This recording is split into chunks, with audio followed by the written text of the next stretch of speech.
Assalamualaikum warahmatullahi wabarakatuh. Saya Ahmad Mudakir dari Pendidikan Teknik Bangunan.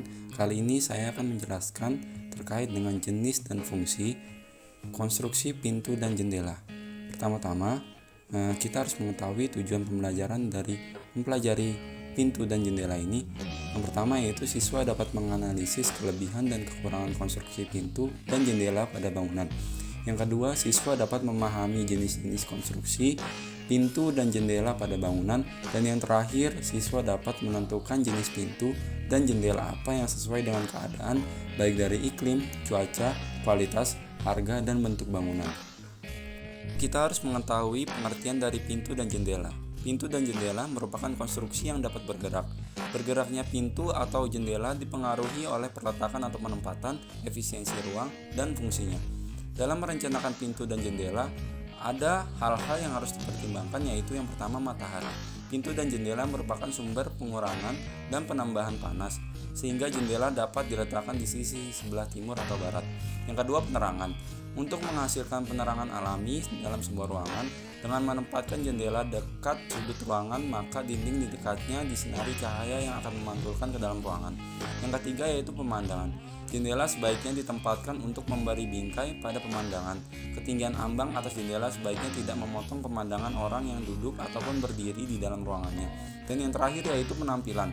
Jendela akan dapat mempengaruhi penampilan eksterior rumah dalam bangunan. Selanjutnya, persyaratan konstruksi pintu dan jendela pada sebuah bangunan. Yang pertama yaitu bekerja dengan aman. Yang kedua yaitu tahan cuaca.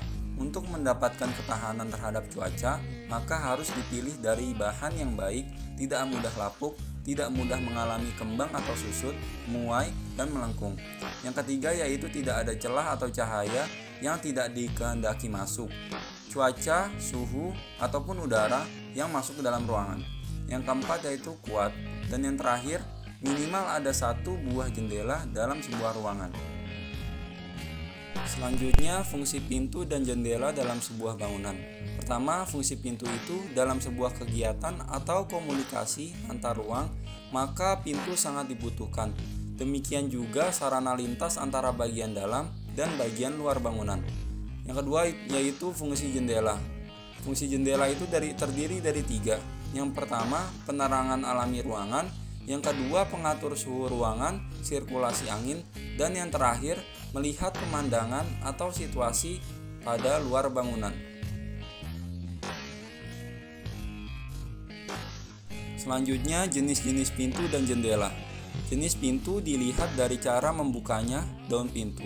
Pintu dibedakan menjadi yang pertama pintu sorong yang membukanya didorong horizontal ke kiri atau ke kanan atau vertikal ke sisi atas.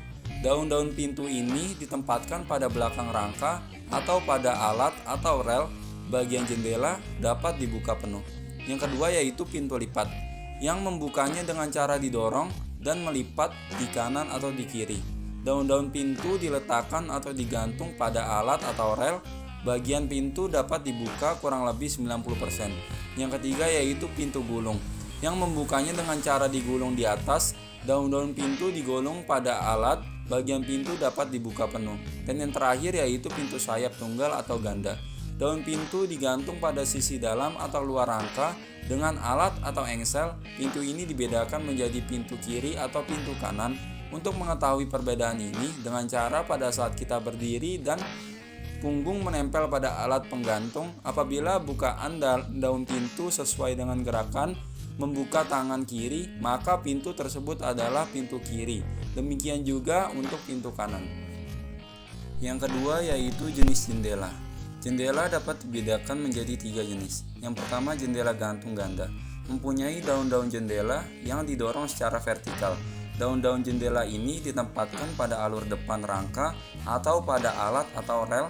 Bagian jendela dapat dibuka kurang lebih 50%. Yang kedua yaitu jendela gantung ganda, mempunyai daun-daun jendela yang didorong secara horizontal.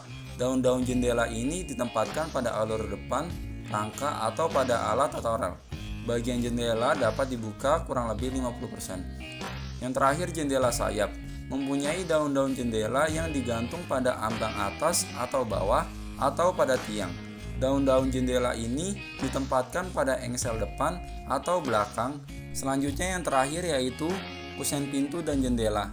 Untuk meletakkan daun pintu atau daun jendela pada dinding, dipasang rangka yang disebut kusen. Kusen untuk tempat tinggal terbuat dari kayu atau logam. Untuk ukuran penampang batang kayu atau kusen untuk rangka pintu dan jendela adalah sebagai berikut. Pada pintu biasa dengan satu daun sebesar 5/10, 5/12, 5/14, 5/15 cm, 6/10, 6/12, 6/14, 6/15 cm, dan 7/12 cm.